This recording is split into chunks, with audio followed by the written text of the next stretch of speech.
College football playoffs in year one of the 12-team field. What's next for Tennessee football? How good can Nico Iamaleava be? And is Josh Heupel a top 10 coach? All that and more to Thursday, Locked On Vols.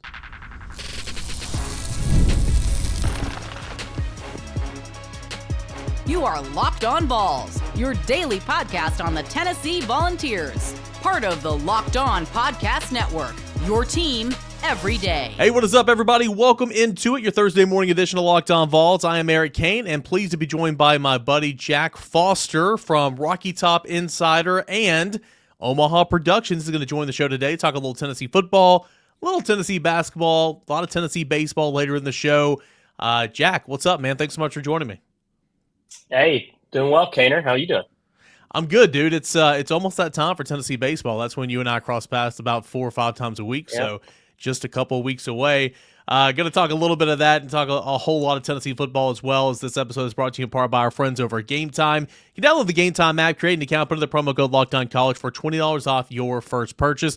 Jack, first and foremost, I've had you on the show a couple of different times, but like you graduated from Tennessee a couple years ago. You work for Peyton Manning. Y'all are like office buddy. No, I'm just kidding. But you do work for Omaha Productions. You cut up clips for a lot of the big-time ESPN personalities. Kind of tell the audience what you do on a daily basis. Because, again, I think your jobs are really, really cool, especially fresh out of college. Yeah, I appreciate that, Eric. So I work for Omaha Productions Audio Network, which is, has all of our podcasts. We have 5 podcasts. I work on 3 of them. I've worked on Always College Football with Greg McElroy for almost 3 years now, since its inception in 2022. Managed the social media channels and the associate producer of that pod as well. The head producer of Scott Van Pelt's podcast, SV Pod with Stanford Steve. That's my main gig right now. And that's been a lot of fun throughout the college football season. Actually, it's what took me out of the press box this year for football season, as we had our instant college football recap pods on Saturday nights. And then the Mina Kimes show, I'm kind of in an associate producer role and edit all her social content. So those 3 shows is what occupies my time on a weekly basis. And, then when baseball season comes around, my weekends are spent over at LNS.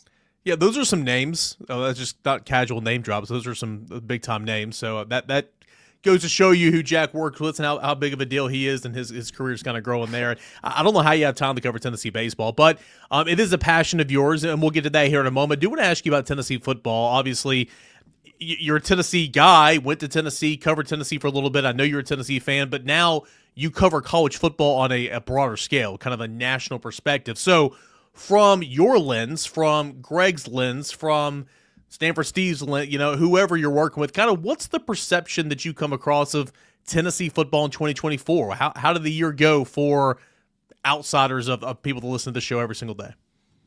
Yeah, I think Tennessee had a lot of respect for how it was able to grow from a defensive standpoint this year. It felt a lot more meat and potatoes for Tennessee football this year. Kind of not the complete opposite, but starkly contrasting the 2022 season, where it was just guns blazing. We're going to run up the scoreboard. Hendon and Jalen Hyatt, you can't stop us. And then you get got when you run into an offense that was firing on all cylinders and your defense didn't have its best night. Of course, in Columbia, don't need to remind anyone of that. 2023 just felt like, the ceiling wasn't quite there for Tennessee, never had the same type of magic that the 22 season had. And then this year was different in that Tennessee had a much higher floor, in my opinion. I know you point to the Arkansas loss and say, well, that's a pretty low floor when you can drop a game to a team like Arkansas, and that's fair. But, it's a tough road trip. Any SEC environment's going to be tough, not named Vanderbilt. And then, you look ahead just to how the season went on. The Georgia loss is understandable. The Alabama win was huge. Can't take that away from Tennessee. And I think you saw Nico develop into a leader and really a tough player at the end. That is the word I kept going back to with Nico towards the end of the season, is toughness. He got through some games in a big way and delivered for Tennessee on some big stages. Then, of course, the playoff berth, kind of the icing on the cake with Tennessee's season. I don't think anyone ever saw Tennessee as a true national championship contender after that Arkansas loss. You just saw Tennessee as a really tough team that is always going to play you tough. And, unfortunately, it felt like Tennessee's defense had its worst performance, obviously, when it mattered most against Ohio State. But a lot to build on with this Tennessee season, and it felt like one of the more complete seasons of the Josh Heupel era. Yeah, I think that's accurately how you describe that. The most, one of the most complete seasons. Defense is going to be good next year. Defense was so much fun to watch this year, and I know that's not sexy right now, and it's not points and touchdowns, but the fourth or fifth best third down defense in the country. That's sexy to me, right? Red zone defense. Yeah. That's Tennessee and Ohio State entered the college football playoffs like fourth and fifth in the country in red zone defense, which was awesome to me. So I think complete's a good way to describe it. For me, people would ask throughout the season or maybe even the off season, what's the ceiling for this team for me? And I was like, well, I think this is a college football playoff team. So if you make the college football playoffs, I think you have a chance. You have a chance to win the whole thing. And then as the season progressed, it really kind of looked like that because there was no one dominant team. Oregon was pretty much the best team in the country. We could all agree on that. Ohio State was good, but myself included, took a huge backseat after that loss to Michigan. Penn State can never win the big one, it felt like. Georgia stumbled a couple times. Alabama was what it was. I mean, a lot of good teams, but no great team. And then you got to the college football playoff, and you saw how the first round games went, and really kind of said, okay, well, yeah, you got to the dance. Boy, you weren't close. And again, it's just kind of a reality check, and that's okay. And I think Tennessee can kind of continue to close that gap with a big step from Nico Iamaleava. He can't do it alone. What did you said tough at the end of the season, progress throughout the season. I think that's a good way to describe it as well. I thought he made some big time throws against Alabama. He's got a lot of work to do. He's got to take a step. What does Greg McElroy think of Nico Iamaleava? Played quarterback in this league. Obviously, he's got a show of his own. What's guys like Greg and some other football people around the country think about Nico? I think everyone acknowledges the potential Iamaleava has and that he hasn't quite reached it yet. And, there's room to grow with Nico, and he's still a young guy entering his redshirt sophomore season. So, I think, like I said, they acknowledge that there's room to grow, but they also acknowledge that for Nico to reach his potential, Tennessee needs to help him out a little bit. There needs to be better playmakers at wide receiver and better skill position players on this offense. We'll see what Mike Matthews can do. There's, a lot of youth at the wide receiver core for Tennessee right now, and we'll see who can take a jump in the fall of 25. And if Tennessee is able to add any more pieces, of course, you got Brazzell coming back. Can he improve on what he was able to do in 24? So I think it's kind of a double-sided coin here as far as Tennessee needs better play out of its wide receiver position and probably just better talent overall. And that's going to help Nico take a step. And Nico also can be better in some moments. But, I think especially in the second half of the season, you saw where Nico can win you some tough games and he can compete in tough environments. I know the Ohio State game didn't go the way anyone wanted it to, but I don't put all of that on Nico. I thought he, fought well in that game and really, like I said, down the stretch. Yeah, heck, anybody trying to put that game on Nico, are you blind? Like, sure, he wasn't great. Yeah. I think he completed 45% of his passes, which is not great, but he was running for his life. The offensive line was atrocious. The defense didn't show up. Your top two running backs basically didn't play. Bishop played a little bit, but he got banged up. Sampson wasn't a factor. He had a true freshman in there running the football, and I thought he did okay. But, yeah, it's very disappointing on the biggest stages. And that's what I mean. It's like you're a solid team, definitely took a step, one of the better teams in the country. But in order to get over that hump, like on the biggest stages at Georgia in the college football playoffs, you didn't finish at Georgia, you didn't show up at Ohio State. So, of course, that's where you got to be tasked with moving forward. Not as much activity in the transfer portal, this winter cycle for Tennessee. Got a couple of guards on the offensive line. Got a wide receiver that redshirted Alabama, didn't play this year, Amari Jefferson. Got a running back in Star Thomas that's going to be a complimentary piece. You look at this roster moving forward, and like a lot of fans are kind of scared of it. Like, oh no, offensive line's a train wreck. Oh no, wide receivers is a train wreck. And like, yeah, there's some questions that need to be answered. Don't get me wrong, but the secondary lost everybody from last year, and it was much better this year. They got to figure out the offensive line. They will in spring, but from a wide receiver standpoint, can Chris Brazzell take that step? Can you get a healthy production in the slots? What does Mike Matthews look like as a full-time participant? Because I think the wide receiver group as a whole, the lack of production this year, it's kind of hard to be worse. And that sounds really cruel, but I think it's kind of true. It's kind of hard to be worse than what you were in 24. Would you agree with that? Yeah, and it's a great parallel you draw, too, with the secondary of going from 23 to 24, because yeah, everybody left from the secondary, but it's like that's probably a good thing because Tennessee secondary got torched on multiple occasions the last 2 seasons. And, you look at this wide receiver group for 2 seasons now, it hasn't, been great. So a complete overhaul, I think, is necessary for Tennessee to improve at that spot. It's what you're kind of seeing, similar to what we saw in the secondary. Maybe it's better. It's just a lot of unknown, right? Like, we're not going to see these guys until spring ball. And then obviously when the season starts and fall camp is when you really see improvements made. But it's just a question mark right now, which can be a really bad thing or it can be a really good thing. And Tennessee can improve greatly. But like you said, it's hard to get worse. So I think if you're a Tennessee fan, you'll take the chance of, all these guys taking big leaps into next year. And hey, you kept your 5-star guy and Mike Matthews from going elsewhere. So that's a win of itself. You kept your best player in the room. Now it's time to see him, really take this step and do what he was recruited to do.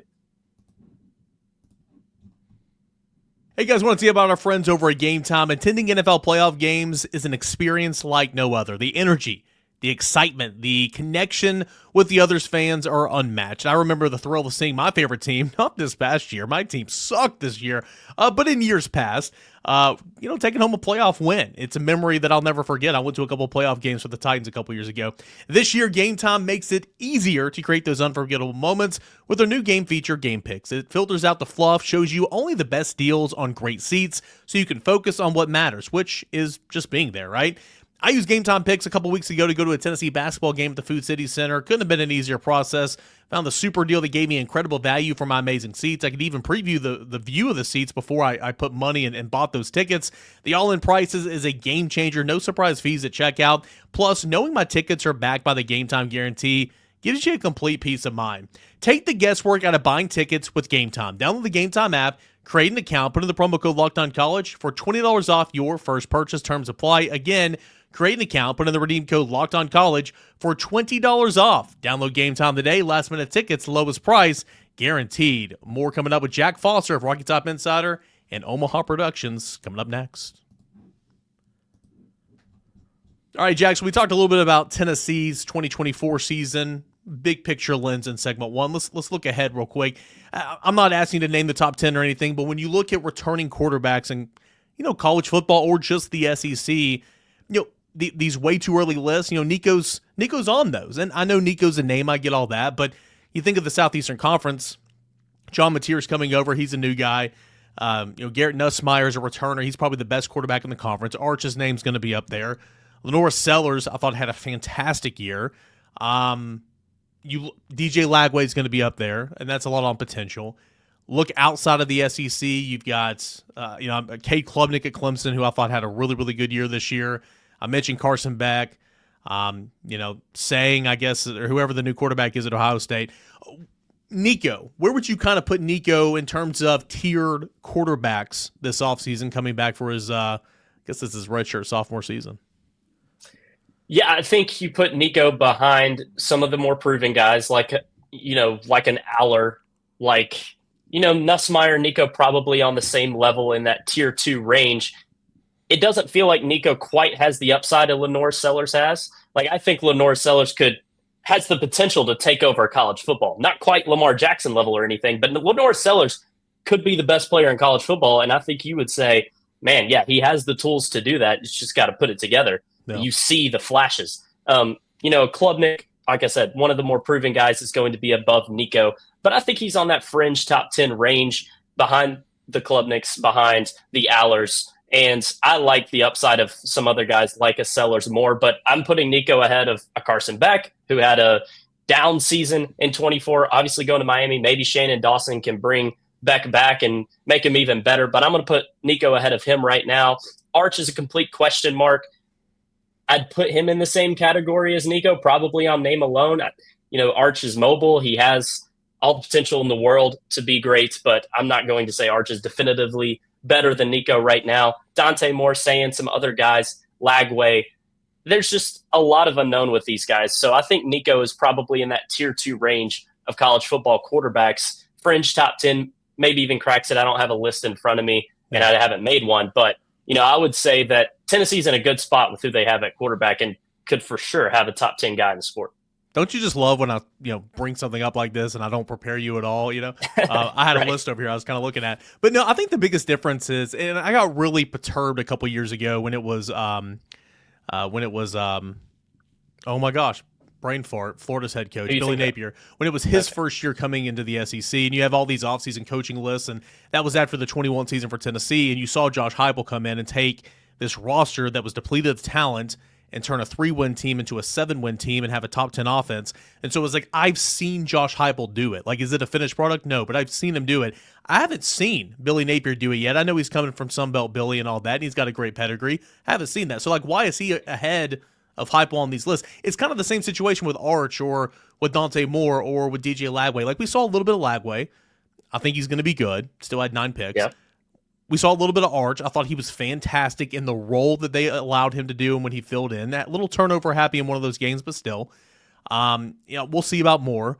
But, like, I think the name recognition is kind of playing that. Like, you see Nico. Was it 100% all the time? No. He's got so much room to grow, but, like, we've seen what he can do. 21 touchdowns, 5 picks, 3 rushing touchdowns, 500 yards gained on the ground before sacks. Like, we've seen him kind of go. So, like, you have a better feel of Nico, of course, but there's just so much upside still around the country at the quarterback position. Yeah, it feels like this is the most turnover we've had at the quarterback position in college football in quite some time. There's just not that guy you look to. It's like, he's up there. He's like, we had Shadur this year, right? Cam Ward, everybody knew was going to be really good. For me, sorry to cut you off, Carson Beck was the guy. Nussmeier for me is that guy, and I've been beeping that horn the last couple of years. I think he's so good. Fair. Like, maybe I'm overstating how good he is. I don't know, but, like, LSU signal caller for me is that guy. I thought it was a coup for LSU for him to come back because he's draft eligible, and he would have been a day 2 guy, but lots of potential. His accuracy is really good. Just the decision making and pocket awareness is a little bit lacking for Nussmeier, but he has a lot of tools to be great. Yeah. All right, well, we transitioned away from college football. We'll be talking about it for the next 9 months up until the first game of the season in late August. But let's quickly kind of touch on Tennessee basketball. Not a whole lot. I know you're watching all those games, of course. I know you're not in that line of work anymore. But, Tennessee basketball felt like the other night against Kentucky, just a real disappointment, right? I mean, Kentucky was down a couple starters. Tennessee comes back. You got to win at home. Tennessee didn't do that. Tennessee's 500 in conference play right now. Like, the sky's not falling. Tennessee's still a fine team, but you got a game against Florida coming up. You got beat by 30 on the road last time you played this game. I mean, this is about as much win game as you can possibly have at this stage of the season. Right, and lost 3 of the last 4, correct? With Auburn, Vanderbilt, and Kentucky, beat Mississippi State. But, yeah, it feels like a must-win at home, getting revenge on Florida, start February off with a bang. The Kentucky game is just no one can make a shot. I mean, it had all the chances in the world. Defense played well when it needed to late in the second half, but no one can make a shot. I know Chaz made the 1 late, but you needed more late there in TBA to pull off the win, and it just didn't happen. Tennessee just doesn't have a go-to guy right now, and that is what's going to cap the Vols' potential. Of course, DK was that last year, but we've seen guys in the past have that go-to ability late in games, and it just doesn't feel Tennessee has that guy. Chaz is supposed to be that guy, but it's just not there right now, and that's what's disappointing for Tennessee right now in the season. But there's time to get it fixed. Yeah, it's time to get it fixed. I mean, you have this guy Ziegler, and I think everybody in the world thinks the world of him.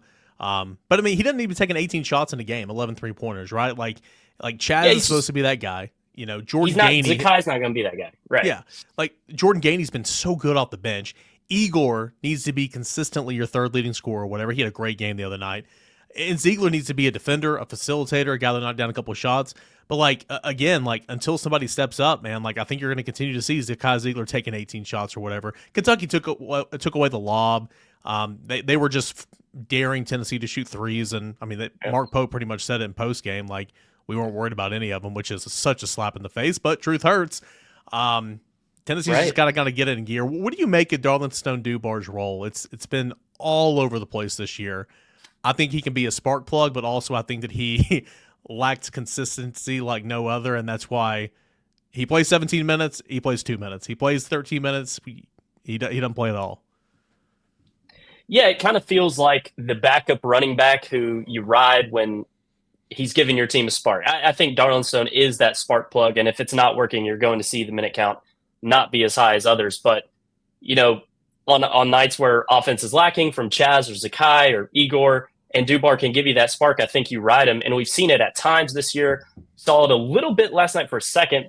Last night referring to Kentucky, but it just hasn't been time. Yeah, right. It just hasn't been consistent. And, we'll see how his role develops. But, yeah, I don't foresee him becoming a go-to guy for Tennessee or ever being a starter. But I think Tennessee would like for him to have more consistent minutes off the bench and to be that reliable guy who can make a shot when needed in certain situations. The highs and lows of being a Tennessee fan, sure, you didn't win at Auburn, but you came up, you brought Auburn down to your level, you slowed the game down, you lost by 2 points in the number one ranked team in the country, a historic defensive effort. So sure, not a moral victory, but you had some good things to feel about leaving that game. And then you put forth that effort where against Kentucky, you win every single category. The only statistical category you did not win was making baskets, and that was obviously a big one. So we'll see if Tennessee can respond against Florida here this weekend. A massive game coming up, and we'll preview that a little bit more on tomorrow's Locked On Vols.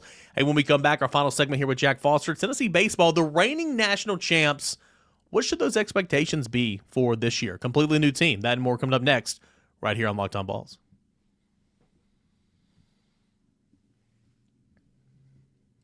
Jack Foster, you cover Tennessee baseball on a daily basis for Rocky Top Insider, along with Ryan Shumpert. You've sat through every single Tennessee baseball game in the last couple of years. What should the expectation be for Tennessee baseball this year? Losing so much of your staff, right? Losing Semo and Burke and Dreiling and Tiers and Amick, and I mean, so much turnover. I mean, that's college sports. Yet you look at Tennessee baseball, 3 of the last 4 years you've been in Omaha, and that 1 year you didn't make it, you were the best team in the country. So what should those expectations be for a clean slate Tennessee baseball team at 25? I think the expectation every season for Tennessee now is to make the College World Series. I would just tell Tennessee fans to have patience early in seasons. We saw in 23, Tennessee take a while to figure it out. And maybe they figured it out a little later than what was comfortable. They kind of figured it out in the postseason, right? So you don't necessarily want that. It ended up paying off as they went to Omaha. But, especially in early March when SEC first starts, you got to be patient, especially with the pitching and how Tony and Frank can, put the puzzle together. Tony always talks about putting the puzzle pieces together throughout the season, and it's going to take some time for Tennessee to figure that out. I think you'll see multiple arms start games early in the season until Tennessee can figure out its rotation. It's probably the most question marks we've had around a Tennessee pitching starting rotation in a while, definitely this decade. Maybe in 22 with Beam and Burns being freshmen, you can argue, but I think that there's a lot of question going around this Tennessee pitching rotation, just who's going to start.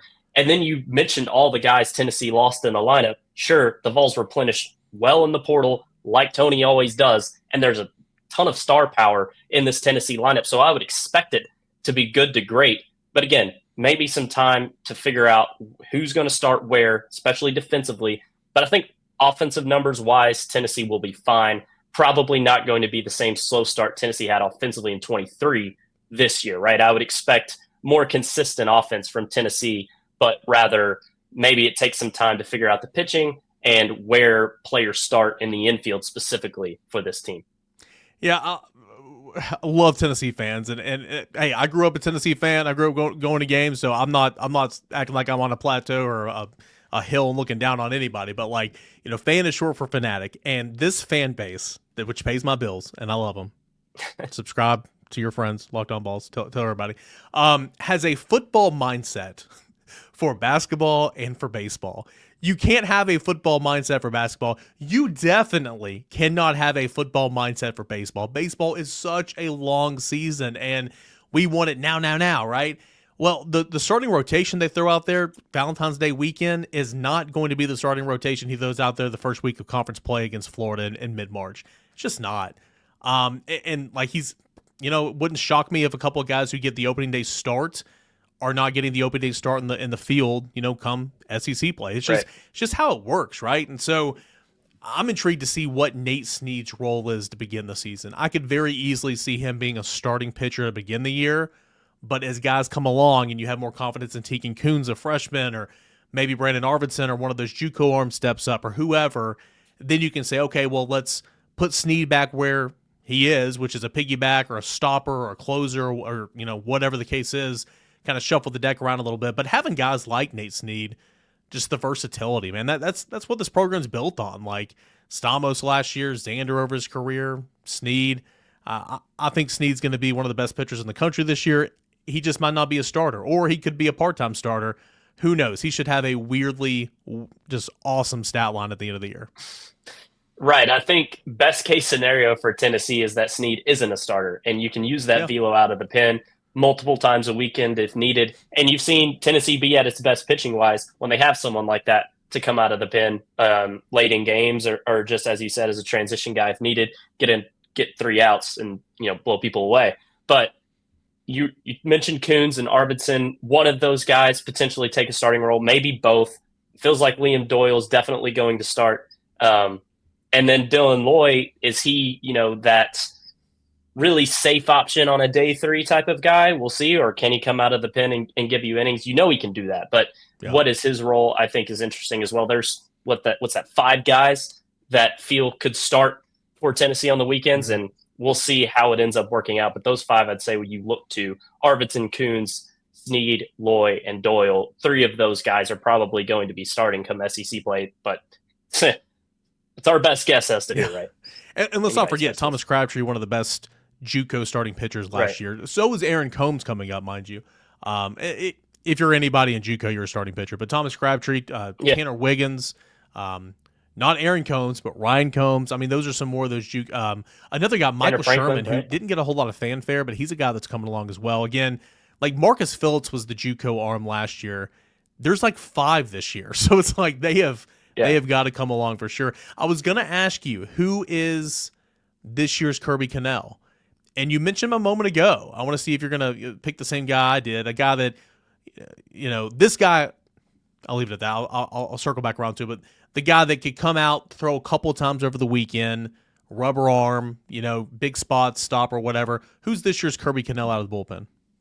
Are you thinking of a soft-throwing lefty who was nails in a big spot as a true freshman last year? Is that who you're thinking of? Okay. Dylan That's Loy. the difference. Like, Kirby's not a starter. Dylan Loy could start, right? But, I could see Dylan Loy being that Kirby, not a specialist, but a multi-use arm over the weekend. I think for Tennessee to be at its best, he's in that role. Snead's in the stopper role, and then so on and so forth. But again, there's that versatility. Like, they can use him in a number of different ways. Yeah, I think there's a lot of options and a lot of new faces, a lot of guys to get familiar with here in non-conference play. So be sure and watch those midweeks so you can start learning some names. Even us, we got to familiarize ourselves with the full staff as well. But a lot of new faces, a lot of roles to figure out. You mentioned Marcus Phillips. Will be interesting to see what he can do this season, if he can become more reliable, more consistent. But a lot of talent, and got to trust Frank Anderson to make this pitching staff a dynamite one, and I don't think anybody would distrust that. No doubt about it. Tennessee baseball, the reigning national champs, going to be back in action Valentine's Day, February 14th against Hofstra, the season opener. I don't know if you've seen Lindsey Nelson Stadium lately, Jack, but it is it's something. I've seen pictures, not there in person. It's what are we going to do for a press box, Kaner? We have one, dude. It's last week. It was like they had the framing for it. 2 days ago, they had walls, so it's getting enclosed. I don't know if we'll have HVAC or anything, but we'll see what happens. But we do have a spot. I've seen it mown out, so we're going to be okay. Perfect. Sounds good. We're going to be all right. All right, Jack Foster, thanks so much, man, for joining us. And again, where can our listeners check out your work and the work that the shows that you're a part of? Yeah, at Jack Foster Media is where you can follow me on social. Be posting a lot more Tennessee content as I cover baseball this season. Also, be sure and follow at Rocky Top Insider and keep up to date with all mine and Ryan Shumpert's coverage over at RockyTopInsider.com. And then for the 3 shows I work on, at Always CFBs, the Always College Football Show, at _SV Pod for Scott Van Pelt's podcast social media page, and then at Mina Kimes, you can see all of her social content, which I edit on a weekly basis. Appreciate it. Jack, thanks so much, man, and thank you guys for listening, for watching us, making Locked On Vols your first listen, your first watch each and every single morning, every dayers. Couldn't do it without you. We'll come back on a Friday show, get you set for Tennessee and Florida, and whatever else is happening in the world of college football. That and so much more. This is Locked On Vols.